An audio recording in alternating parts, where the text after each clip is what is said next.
राधे राधे भगवान जी। तो हमारा तीसरे अध्याय का 9वां श्लोक चल रहा था। यज्ञ के निमित्त जो कर्म होते हैं वो तो हमको मुक्ति प्रदान करने वाले होते हैं, और जो अतिरिक्त दूसरे कर्म होते हैं यज्ञ के अलावा, उस सबसे मनुष्य समुदाय कर्मों से बंधता है। भगवान कह रहे हैं, हे अर्जुन, तू आसक्ति से रहित होकर यज्ञ के निमित्त ही भली भांति कर्तव्य कर्म कर, सर्व के हित का काम करते चलो। तुम्हारी तबीयत सही है नहीं सही है, बाहर बारिश पड़ रही है, बाहर ठंड पड़ रही है, बर्फ़ पड़ रही है, आंधी तूफान है, परेशानियां हैं, तुम लगे रहो। साधक को केवल साधन बुद्धि से ही प्रत्येक कर्म करना चाहिए। यानी मेरा भला किस में है ये समझकर ही कर्म करने चाहिए। भला मतलब अब लोग सोचेंगे, हर एक कोई व्यक्ति अपनी तरह से सोचेगा हमारा भला किस तरह होगा, कोई पर्सनल सोचेगा मेरा भला किस में होगा, एक सोचेगा स्पिरिचुअल लेवल पे मेरा भला कैसे होगा। मतलब ये जो जन्म है, this life is just one page of the book. साधक का भला लोक हितार्थ कर्म करने में है, सबका भला किस में होगा ये सोचते हुए। कारण वो समझता है, शास्त्रों में लिखा है, गीता में भगवान ने बोला, अपना हित कैसे होगा, हमारा हित कैसे होगा। हम मतलब कौन? देखिए, पहले तो समझने की बात है कि हम मतलब कौन। मेरे गुरुजी ने अभी 1-2 दिन पहले मुझे एक बात बताई थी, मैं आपको पढ़ के सुनाता हूँ। देखिए, हम अगर देखें तो हम कितने हैं? आप बोलेंगे एक। कभी हम मन से मिलते हैं, कभी हम बुद्धि से मिलते हैं, कभी हम अपने चित्त से मिलते हैं, कभी हम अपने अहंकार से मिलते हैं। एक व्यक्ति कहता है मैं पिता हूँ, ठीक है, फिर ऑफिस जाएगा तो मैं कहेगा कि मैं क्लर्क हूँ, ऑफिसर हूँ। फिर बाहर किसी दुकान पर जाएगा तो ग्राहक बन गया, किसी दुकान पे बैठा है तो दुकानदार बन गया। तो मैं कौन? मैं पिता हूँ, पुत्र हूँ, नाती पोता हूँ, मैं पुरुष हूँ, मैं स्त्री हूँ, मैं दुकानदार हूँ, मैं ग्राहक हूँ, मैं सेल्समैन हूँ, मैं ऑफिस का कर्मचारी हूँ। मैं कौन? ये सबको कहते हैं अहंकार, जो हम वास्तव में नहीं हैं। हम वास्तव में कौन हैं? हम आत्मा हैं। लेकिन उस अपने स्वरूप में न रह करके हम मिल जाते हैं शरीर भाव से, मन से, बुद्धि से, चित्त से, अहंकार से। अब इसका अंतर समझें। प्रैक्टिकली अगर हम देखें, संसारी तौर पर समझें उदाहरण को, मन जैसे शैतान बालक है। मन ऐसे मान लीजिए जैसे कोई शैतान बालक हो, जो हाथ पकड़ पकड़ कर नीचे खींच रहा है गड्ढे की तरफ। हमको मान लीजिए हम किसी हल्की सी चढ़ाई पर हैं, साइड में खाई है। अब वो शैतान बालक, उसको अकल तो है नहीं, गड्ढे में गिर जाएंगे, सब मर जाएंगे, तो पकड़ के खींच रहा है हमको नीचे गड्ढे की तरफ। एक और बालक है हमारे साथ, बुद्धि। वो एक समझदार बालक है। बुद्धि की तुलना से आप समझ पाएंगे कि मन, बुद्धि, चित्त, अहंकार में क्या अंतर होता है। मैंने कभी नहीं समझा इस तरह। ये पहली बार अभी 3 दिन पहले गुरुजी ने जब समझाया तब मेरे समझ में आया, अरे ये तो एकदम अलग चीज है समझने के लिए। तो बुद्धि ऐसे है जैसे एक समझदार बालक, जिसको विकसित किया गया है पढ़ा लिखा कर, कई बातें पढ़ी, कई किताबें पढ़ी, है ना, नॉलेज विकसित हुई। तो वो एक समझदार बालक की तरह है, जो चाहता है कि हम ऊपर की तरफ चलें, हमको कोई ऊपर को खींचे। बुद्धि ही प्रेरित करती है, गुरु से ज्ञान लो, गुरु के पास चलो, सत्संग में चलो, मन कभी नहीं ले जाएगा, मन हमेशा बहाने बनाएगा।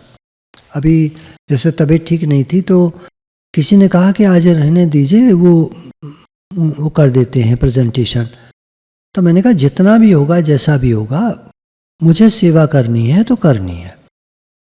देखिए सेवा में क्या होता है ना कि अब दिक्कत भी है भले शरीर में, लेकिन सेवा करके अच्छा लगता है, खुशी आती है।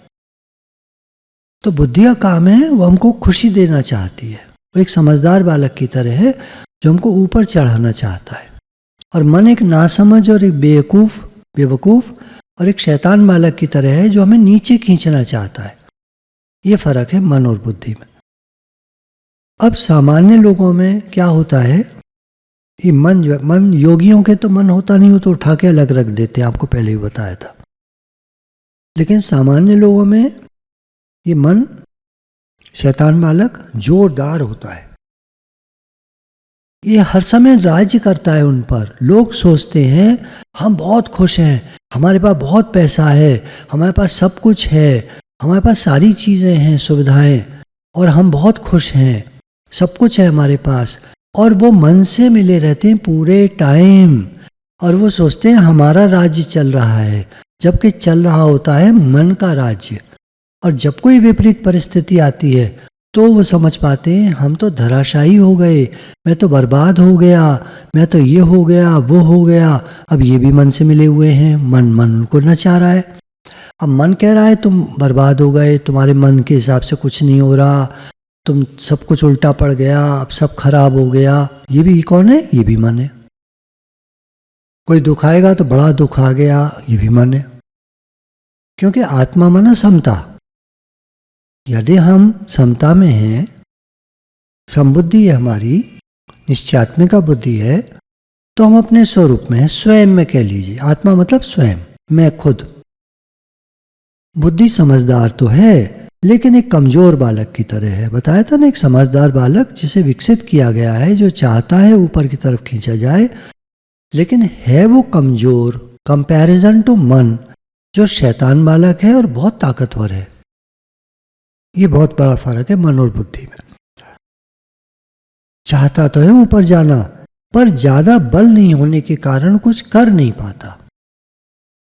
हमने बुद्धि को कभी बल दिया ही नहीं है।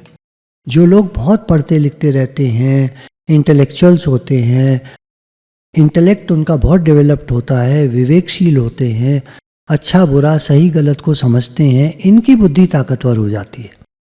इनका ये जो बालक है ताकतवर हो जाता है और मन बन जाता है कमजोर बालक की तरह। ये होता है अभ्यास के द्वारा। भगवान ने कहा ना, हे अर्जुन, ये ज्ञान और वैराग्य के द्वारा मन वश होता है, अर्थात वो बुद्धि तक पहुंच जाता है अभ्यास और वैराग्य से। योगी गुरुजनों की, ज्ञानीजनों की बात अलग है, वो मन के पार होते हैं, है ना। अब चित्त ले लीजिए। चित्त क्या है? चित्त है घर का कोई बड़ा व्यक्ति, जैसे दादा परदादा, जिसके पास बहुत सारे बही खाते हों। चित्त मालूम है आपको, पहले भी बताते रहे, स्टोर हाउस कहते हैं इसको ज्ञान की भाषा में। एक स्टोर हाउस की तरह है जिसको सबकॉन्शियस माइंड भी कहते हैं, जिसमें सारी पुरानी बातें भरी हुई हैं और इसमें जन्म जन्म की बातें भी भरी हुई हैं। इसको चित्त कहते हैं। जिसके पास बहुत सारे बही खाते हों, जानकारी भी हो, समझ भी हो, परंतु अब बल शक्ति स्वास्थ्य कुछ भी नहीं है उसके पास। इंफॉर्मेशन तो बहुत भरी पड़ी है, लेकिन ताकत कुछ नहीं है कि उसके बल पे वो अपने को अपना उद्धार कर पाए। चित्त में ताकत नहीं है। बुद्धि ही हमको भगवान की तरफ लेके चल सकती है। वो ऊपर नीचे कुछ नहीं ले जा सकता हमको, ना ऊपर ना नीचे, बस पुरानी बातें याद रखता है। जैसे कोई बुजुर्ग, बड़ी उम्र वाला बूढ़ा आदमी औरत कोई भी बीमार पड़ा हो, अब वो कुछ नहीं कर सकता। आज एक बात पढ़ रहे थे कि युद्ध, दान और भक्ति, ये केवल यंग एज में किए जा सकते हैं, जवानी में। बुढ़ापे में तीनों नहीं किए जा सकते। ना कोई युद्ध कर सकता, ना कोई दान कर सकता। आप भय बुढ़े, तृष्णा भई जवान। लोभी हो जाता है, कंजूस हो जाता है, दान नहीं कर पाता। तो जवानी के काम है युद्ध, दान और भक्ति। भक्ति भी बुढ़ापे में नहीं होती। जो पुराने समय से कर रहे हैं, बहुत समय से, यंग एज से कर रहे हैं आप, तो आप कर लोगे। शुरू नहीं कर सकते बुढ़ापे में। किसी बुढ़े आदमी से कहो भगवान का नाम लो, कहता मुझसे नहीं लिया जाता। तो चित्त कर कुछ नहीं सकता, बस पुरानी बातें याद रखता है। ये एक बूढ़े व्यक्ति की तरह हो गया, जिसके पास इंफॉर्मेशन तो बहुत है पर कर कुछ नहीं सकता। घर का कोई बड़ा व्यक्ति, जैसे दादा परदादा, जिसके पास बहुत सारे बही खाते हों, जानकारी हो, समझ भी हो, परंतु अब बल, शक्ति, स्वास्थ्य कुछ भी नहीं है और ऊपर नीचे अपने को कहीं नहीं ले जा सकता, बस पुरानी बातें याद रखता है। फिर आता है अहंकार। अब अहंकार कौन है? मन तो हो गया शैतान बालक घर का, बुद्धि हो गई समझदार बालक, चित्त हो गया घर का कोई बड़ा बूढ़ा। अहंकार परिवार का वो व्यक्ति जो पैसा कमाता है ना। मैं पैसा कमाता हूँ, मैं कमा कर लाता हूँ, मैं चीज़ें लाता हूँ, तुम ससुरो सब उड़ा देते हो, तुम ऐसे करते हो, तुम वैसे करते हो, मैं ये करता हूँ, मैं लाया, मैंने ये किया, मैंने तुम्हें पढ़ाया लिखाया, मैंने तुम्हें बड़ा किया, अब तुम मेरी बात नहीं सुनते। वो वाला व्यक्ति घर चलाता है, पैसा कमाता है, घर चलाता है, वो समझता है पूरा परिवार मैं चलाता हूँ, दादा पिता पुत्र सब मैं चलाता हूँ, इनको सबको मैं चलाता हूँ। पर पता नहीं चलता कब इसकी गर्दन कट जाए। अहंकार को कहते ना, आप गंवाइए ताशो पाइए और कैसी चतुराई। अहंकार का शीश गुरु के पास जाकर कटाना पड़ता है। गुरु हमारे मन के उल्टा चलते हैं, गुरु हमको मन के पार ले जाते हैं, अहंकार को खत्म कर देते हैं। अहंकार जब तक नहीं मरेगा तब तक कोई भी व्यक्ति मुक्त नहीं हो सकता। अहंकार का मरना बहुत जरूरी है। और अहंकार क्या है? हमारी मैं जैसे चाहूं वैसे हो, मैं जैसे चाहूं वैसे चले, मैं कमाता हूं, मैं खिलाता हूं, मैं, ये अहंकार है। आदमी कब मर जाए क्या पता, और मर जाएगा तो अहंकार खत्म साथ के साथ उसके साथ। लेकिन जो उसका जीवात्मा है, आत्मा है, वो निकला और बाहर वो तो भगवान से मिलके एक, या जन्म मरण के चक्कर में फिर घुस गया। फिर वहां जाके मन बुद्धि चित्त अहंकार डेवलप कर गए, अलग तरह से डेवलपमेंट हो गया। बातें तो सब भरी पड़ी हैं उसमें, चित्त में। तो ये अहंकार क्रोध करता है, शासन करता है। मेरा वचन ही है मेरा शासन, बाहुबली शासन करता है। पैसों का बल रखता है अहंकार, पैसों का बल रखता है, बाहर का बल भी रखता है। लोग इकट्ठे कर लेगा पैसे के बल पे, पर इसका अपना कोई नहीं होता, ये भी बात है। अहंकारी व्यक्ति का अपना कोई नहीं होता, कभी भी देख लीजिएगा। वक्त बुरा आता है तो सब इसका साथ छोड़ जाते हैं। अच्छे आदमी के साथ कई लोग खड़े होते हैं, प्रेमी हो, दयालु हो, भक्ति वाला हो, सज्जन हो, अच्छे कर्म किए हों, लोगों के साथ भलाई की हो, उसके साथ कुछ लोग होंगे। लेकिन अहंकारी के साथ कोई नहीं होता, अकेला रह जाता है। सब कुछ छीन लिया जाए तो अहंकार के पास कोई बल नहीं रहता, एकदम निढाल पड़ जाता है। आदमी कहता है मैं बर्बाद हो गया। ये कौन कह रहा है? अहंकार।